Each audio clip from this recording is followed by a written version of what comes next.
വെച്ചാൽ എല്ലാവരെയും ഒത്തൊരുമയോടുകൂടി കൊണ്ടുപോവുക എന്നുള്ളതാണ് പ്രധാനപ്പെട്ട ലക്ഷ്യം. അല്ലാതെ ഘടകകക്ഷിയാണ് എന്നുള്ളതുകൊണ്ട് അവർക്ക് ഒരു വേർതിരിവ് അതുണ്ടാകാൻ പാടില്ല. എല്ലാവരെയും ഒരുമയോടുകൂടി കണ്ടുകൊണ്ട് പരസ്പരം ചർച്ച ചെയ്തുകൊണ്ട് പല വിഷയങ്ങൾക്കും പരിഹാര മാർഗ്ഗങ്ങൾ കണ്ടെത്താൻ കഴിയുമെന്ന് തന്നെയാണ് കേരളത്തിലെ കോൺഗ്രസിനെ നയിക്കാനായിട്ട് AICC പുതിയ കുറേയധികം ഭാരവാഹികളെ പ്രഖ്യാപിച്ചിരിക്കുകയാണ്. KPC പ്രസിഡന്റും UDF കൺവീനറെ അടക്കം പുതിയ ആളുകളാണ്. പുതിയ നിയുക്ത UDF convener Adoor Prakash MP ഇപ്പോൾ മീഡിയയോടൊപ്പം ചേരുകയാണ്. ആദ്യം തന്നെ അഭിനന്ദനങ്ങൾ. അപ്പോൾ അതിനപ്പുറത്തേക്ക് മറ്റൊരു കാര്യം കൂടി, ഇതൊരു വലിയ വെല്ലുവിളിയായിട്ട് മുമ്പിൽ തോന്നുന്നുണ്ട്. പ്രത്യേകിച്ച് ഘടകകക്ഷികളെ അടക്കം ചേർത്ത് പിടിക്കേണ്ട വലിയൊരു ഉത്തരവാദിത്തമാണ് ഇപ്പോൾ അങ്ങിൽ നിക്ഷിപ്തമായിരിക്കുന്നത്. അല്ല, ഒരു വെല്ലുവിളിയായി ഞാനത് കാണുകയല്ല. പക്ഷേ പാർട്ടി എന്നെ ഒരു വലിയ ഉത്തരവാദിത്വമാണ് ഏൽപ്പിച്ചത്.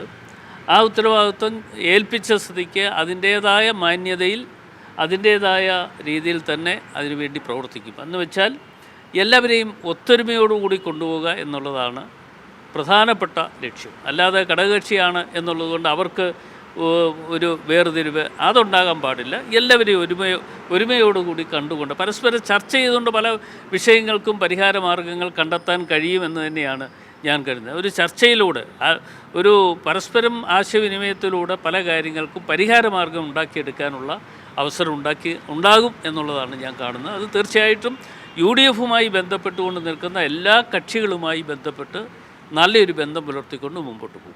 മറ്റൊരു പ്രധാനപ്പെട്ട കാര്യമെന്ന് പറയുന്നത്, പുതിയ ഭാരവാഹികളെ പ്രഖ്യാപിക്കാനൊരുങ്ങുന്ന സമയത്ത് വലിയ തരത്തിലുള്ള ചർച്ചകൾ ഉണ്ടായിരുന്നു. പ്രത്യേകിച്ച് ഒരു മത സാമുദായിക സമവാക്യങ്ങളൊക്കെ നോക്കിക്കൊണ്ട് ഒരു ക്രൈസ്തവ സമുദായത്തിൽ നിന്നുള്ളയാൾ KPC പ്രസിഡന്റ് ആകട്ടെ, അങ്ങനെ രീതിയിലുള്ള ചർച്ചകൾ കോൺഗ്രസിനുള്ളിൽ വളരെ സജീവമായിട്ടുണ്ടായിരുന്നു. അപ്പോൾ അതെല്ലാം കൂടി പരിഗണിച്ചുകൊണ്ടാണോ പുതിയ KPCC പ്രസിഡന്റിനെയും അങ്ങടക്കമുള്ള ആളുകളെയും ഈ ഭാരവാഹി സ്ഥാനത്തേക്ക് കൊണ്ടുവന്നത്?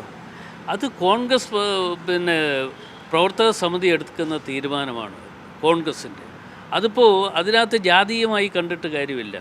അത് പലപ്പോഴും ജാതീയമായി കാണാതെ തന്നെ കോൺഗ്രസിനെ എങ്ങനെ ഇവിടെ ശക്തിപ്പെടുത്താൻ കഴിയുമെന്നുള്ളതാണ് ഓൾ ഇന്ത്യ കോൺഗ്രസ് കമ്മിറ്റി നോക്കുന്നത്. അതിൻ്റെ പ്രവർത്തക സമിതി കൂടി ആലോചിച്ചുകൊണ്ട് അവരൊരു തീരുമാനം കൈക്കൊള്ളുന്നതാണ്. ആ തീരുമാനം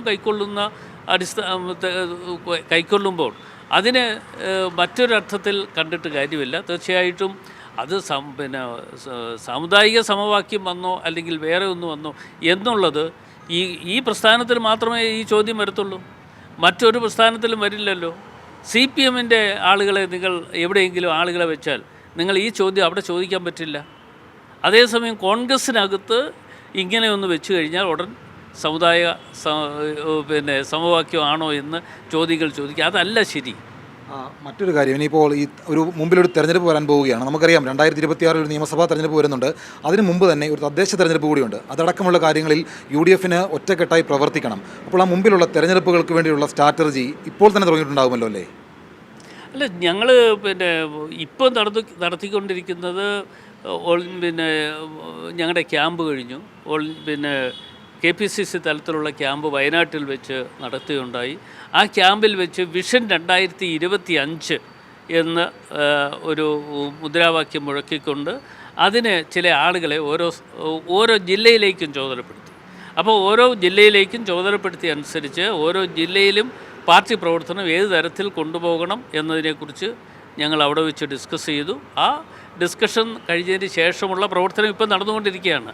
അപ്പോൾ ഇനിയിപ്പോൾ ഉള്ള നാളുകൾ എന്ന് പറയുന്നത് അത് ഈ ക്രൂഷ്യലായിട്ടുള്ള ഒരു സമയത്തേക്കാണ് വരുന്നത്. അപ്പം എല്ലാവരെയും കൂട്ടി യോജിപ്പിക്കണം. ആരെയും പിണക്കി ഒരു ഭാഗത്തേക്ക് മാറ്റി നിർത്തുക എന്നുള്ളതല്ല. ആരും തന്നെ അന്യരല്ല. എല്ലാവരും ഈ പ്രസ്ഥാനത്തിലുള്ളവരാണ് എന്ന് കണ്ടുകൊണ്ടുള്ള പ്രവർത്തനങ്ങൾക്ക് നേതൃത്വം കൊടുക്കും. ഇതിപ്പോൾ ഈ കേസിനെ മാറ്റുന്നു, K സുധാകരനെ പ്രസിഡന്റ് സ്ഥാനത്ത് നിന്ന് മാറ്റുന്നു എന്നുള്ള ചർച്ചകൾ വന്നതോടുകൂടി തന്നെ വലിയ തരത്തിലുള്ള അദ്ദേഹത്തെ പിന്തുണച്ചുകൊണ്ടുള്ള പോസ്റ്ററുകളടക്കം നമ്മൾ കഴിഞ്ഞ ദിവസങ്ങളിലൊക്കെ കണ്ടതാണ്. അദ്ദേഹത്തെ പിന്തുണച്ചുകൊണ്ട് വലിയ പോസ്റ്ററുകൾ ഉണ്ടായിരുന്നു. അപ്പോൾ അദ്ദേഹത്തെ മാറ്റേണ്ടതില്ല, അദ്ദേഹം തുടരട്ടെ എന്ന് പറഞ്ഞ നേതാക്കൾ കൂടിയുണ്ട്.